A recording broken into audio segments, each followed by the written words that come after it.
This video is about the Cultural Revolution. Mao launched the Cultural Revolution in 1966, mass movements to revive class conflict. The Cultural Revolution ended in 1976 when Mao died.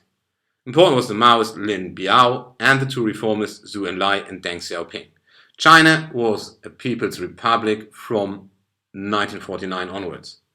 There was another attempt to modernize or to move the country quicker to communism, the Great Leap Forward. This campaign failed miserably, and as a result, Mao resigned from daily politics. Now the reformers were there, but Mao remained influenced as the chairman of the Communist Party. At the beginning of the Cultural Revolution, there were two factions. The pragmatists in government wanting a socialist regulated market economy and saying that socialism can only be achieved by a strong communist party which educates the people.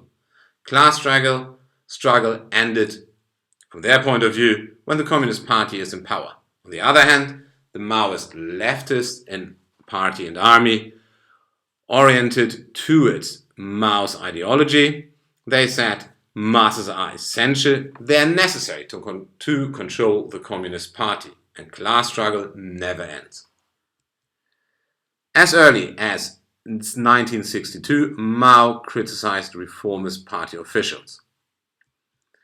He could establish a committee preparing a cultural revolution, but when he wanted the Cultural Revolution, when he wanted to re-intensify class struggle, the Politburo said, no, that's going too far for us. So Mao realized, I can't do much in Beijing. He moved to Shanghai and launched a media campaign against party officials. Important was that the chief of general staff, a reformist, was removed and the loyalty of the army to Mao was secured.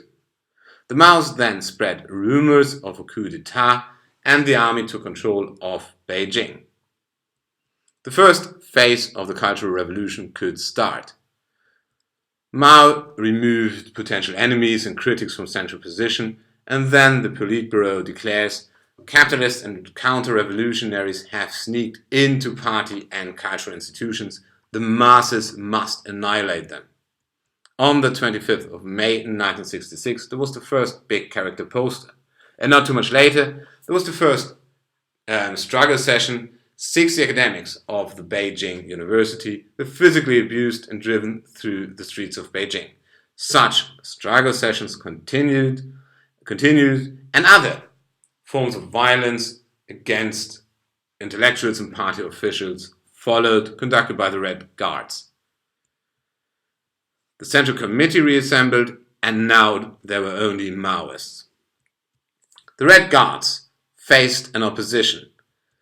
Well-established officials and employees that didn't want to lose their good positions and also didn't want to lose their lives, actually. So there were clashes and the economy was disrupted.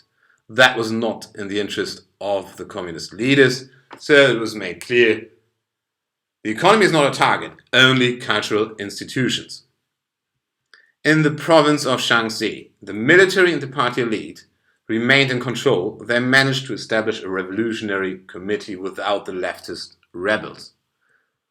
And this happened then in all of the other provinces, and the radical phase of the Cultural Revolution was over. Now the second phase, often called the Lin Biao phase. The Ninth Party Convention made Lin Biao the second man in the state. They furthermore decided to rehabilitate reformist officials and restore the party through provincial committees in the provinces. Chen Boda was tasked to do so, but he wanted to secure the influence of the army and delayed actions. Mao then attacked Chen Boda, called him a false Marxist, and removed him from his positions. And it took not too long, all provinces had committees. Lin Biao saw his influence fading and he wanted that Mao is assassinated. But this went wrong.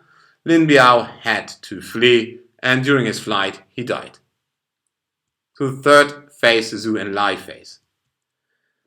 The powers were now divided. Zhou Enlai and other pragmatists were responsible for the economy and foreign politics, whilst Mao's wife Jiang Qing and the so-called Gang of Four, later so-called Gang of Four, were responsible for the ideology and the cultural sector. Furthermore, many pragmatists, persecuted before, could now return to their old positions. But there were tensions between the pragmatists and the Gang of Four. The Gang of Four was more influential, and the pragmatists were verbally attacked. Mao tried now again to rally another mass movement, but the people were just tired of this. Nothing happened. Zhou Enlai died, and Deng Xiaoping was removed from his positions. It looked like perhaps something will start again. But then Mao died, and the Cultural Revolution was over. The Gang of Four claimed the succession of Mao, but now the army said, not with us, we want stability and we want order back in China. So the Gang of Four was arrested. Deng Xiaoping was reinstated, and China was on a new path. The Maoists were permanently out of influence in China, even though the cult surrounding Mao still exists to this day. Pragmatists and moderates should from now on determine the future of China. During the revolution, the cultural and educational sector was massively hampered or was massively disrupted, so the intellectual development of China did not go perfect. The mass movements during the Cultural Revolution degenerated to a superficial spectacle, as in so many other communist countries. That was the Cultural Revolution in 5.